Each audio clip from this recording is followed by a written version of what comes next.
दिल्ली में मुझे ऐसा विश्वास है कि कांग्रेस पार्टी का प्रदर्शन पहले से बेहतर होगा। कांग्रेस के पार्टी के प्रदर्शन में काफ़ी सुधार होगा, क्योंकि दिल्ली वासी आज एक बात स्वीकार कर रहे हैं कि जो काम हुआ था दिल्ली में वो कांग्रेस के राज में हुआ था। इस बात को मान रहे हैं 3 चुनाव के बाद। अब ये बात देखने को वो दिल्ली में मिल रही है।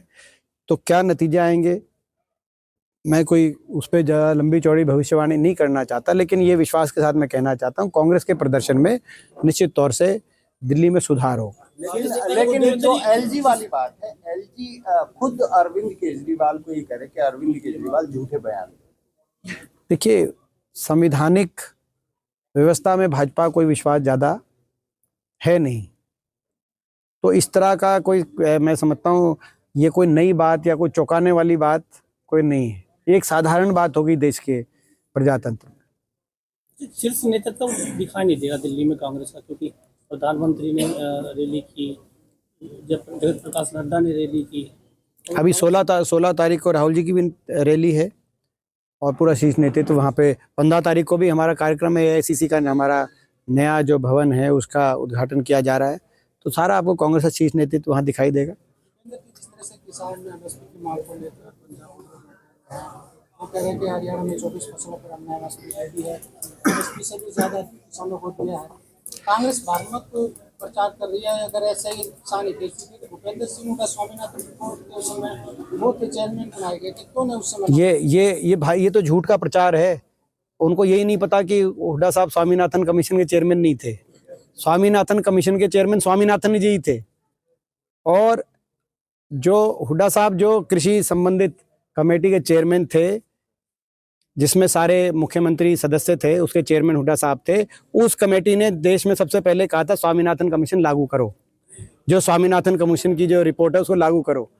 तो ये आपके प्रश्न से, और ये प्रश्न केवल मैं सुरेंद्र आपका प्रश्न नहीं है ये, क्योंकि मैंने देखा कि भाजपा के मुख्यमंत्री भी, उनकी मैंने कई बार सुनी है, और बाकी भाजपा के तमाम लीडर्स ये बोलते रहते हैं हुड्डा साहब खुद चेयरमैन थे उस कमीशन के।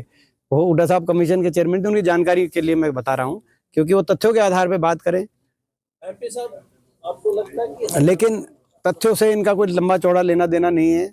तथ्यों से तो बहुत दूर, ये दूर दूर तक इनका लंबा नहीं है। आपको लगता है हरियाणा में? अच्छा, और हमारी मांग है, बारिश से इतनी फसल का जो नुकसान हुआ है हमारे पूरे जिले में, अभी ये बताया गया हमें इस मीटिंग में कि केवल ओलावृष्टि जो 6 गांव में हुई है उन्हीं की गिरदावरी के आदेश आए हैं। बारिश से फसल की जो नुकसान हुआ वो उस चीज़ को अभी तक क्षतिपूर्ति में लिया नहीं जा रहा। ये हमारी हम मांग करना चाहते हैं कि प्रदेश सरकार की तरफ से मुख्यमंत्री तुरंत आदेश दें और किसान विरोधी अपना रवैया छोड़ें, किसान विरोधी अपनी नीयत छोड़ें, और किसान को राहत पहुंचाने के लिए बारिश से भी जहां नुकसान हुआ है उनको भी क्षतिपूर्ति में उनको मुआवजे के लिए शामिल किया जाए। ये हमारी मांग है। एक मांग हमारी आज ये भी आई इस मीटिंग में, कई मीटिंग में मांग आई, जिसमें से एक मांग ये भी है। प्रदेश में संगठन नहीं है, आपको लगता है कि जो विधानसभा के जो चुनाव हुए हैं उसमें संगठन न होने से नुकसान हुआ? देखिए, सबसे पहले मैं एक बार फिर विधानसभा के जो जहाँ तक चुनाव हुए हैं, विधानसभा चुनाव में जिन सभी लोगों ने हमारा साथ दिया, लोगों ने साथ देने में कोई कमी नहीं छोड़ी, और जिन सभी हमारे कार्यकर्ताओं ने दिन रात मेहनत करी, उनका हम बहुत बहुत धन्यवाद करते हैं। ये सही बात है, प्रजातंत्र में हार और जीत 2 पहलू हैं, और भाजपा ने हर तरीके से साम दाम दंड भेद यंत्र मंत्र तंत्र, झूठ, दुष्प्रचार, भ्रामक प्रचार, समाज को बांटने की बातें, हर प्रकार के हथकंडे अपनाए। उसके बावजूद बराबर मत प्रतिशत हमें मिला। अगर 58 लाख लोगों ने भाजपा को वोट दी तो उससे मात्र आधा प्रतिशत कम लोगों ने हमें भी मत पड़ा। लगभग 58 लाख लोगों ने कांग्रेस के पक्ष में भी मतदान किया। इस सबके बावजूद, और केवल 22,000 वोट, अगर 22,000 वोट हमारी ज़्यादा आती, यानी 11,000 मतदाता इतने बड़े प्रदेश के अंदर अगर भाजपा की बजाय कांग्रेस का चयन करता तो आज कांग्रेस की सरकार रहती। तो बहुत अच्छा, उस सब के बावजूद जो मैं ये कहूँगा कि लोगों ने बहुत अच्छा आशीर्वाद दिया। हमारे कार्यकर्ताओं ने मेहनत की वजह से आज सब भाजपा के हथकंडों के बावजूद बराबर मत प्रतिशत हमारा आया। 58 लाख वोट दोनों पार्टियों को मिली। 37 विधायकों का प्रदेश के इतिहास में सबसे मजबूत, आज तक के प्रदेश के 57 साल के इतिहास में सबसे बड़ा विपक्ष का दल आज तक का इस बार चयनित करके लोगों ने एक विपक्ष की, मजबूत विपक्ष की जिम्मेदारी हमें सौंपी है। 5 और 5 हमारे बराबर के सांसद हैं लोकसभा में। तो हम अब विपक्ष की जिम्मेदारी इसको मजबूती से उठाएंगे, हर वर्ग की लड़ाई लड़ेंगे।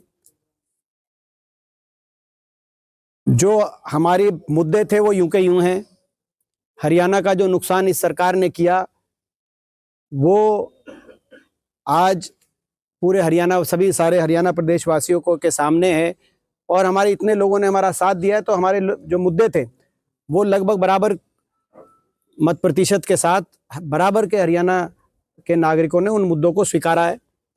तो इस बात को नजरअंदाज नहीं किया जा सकता। भाजपा के कई नेता जो बार बार ये कहते हैं कि चुनाव में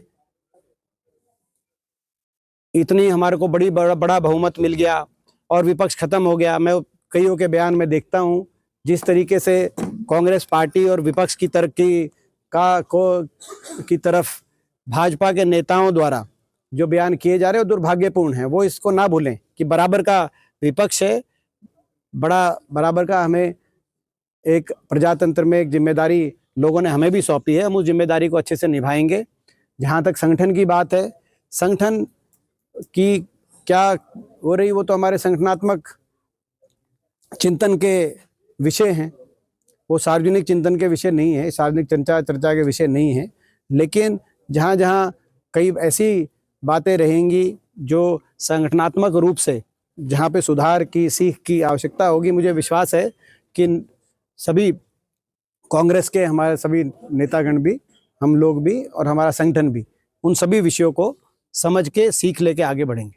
नेता प्रतिपक्ष को लेकर अब तक ये क्या हाईकमान जो है नाराज है? ये जो है मैं समझता हूँ कि विश्वास है कि जल्दी ही इस पे फैसला कांग्रेस आला कमान द्वारा किया जाएगा। हमसे जुड़े रहने के लिए हमारे YouTube चैनल को सब्सक्राइब करें और नई वीडियो की नोटिफिकेशन के लिए बेल आइकॉन को दबाएं। अगर आप ये वीडियो Facebook पर देख रहे हैं तो लाइक जरूर करें और ज्यादा से ज्यादा शेयर करें। धन्यवाद।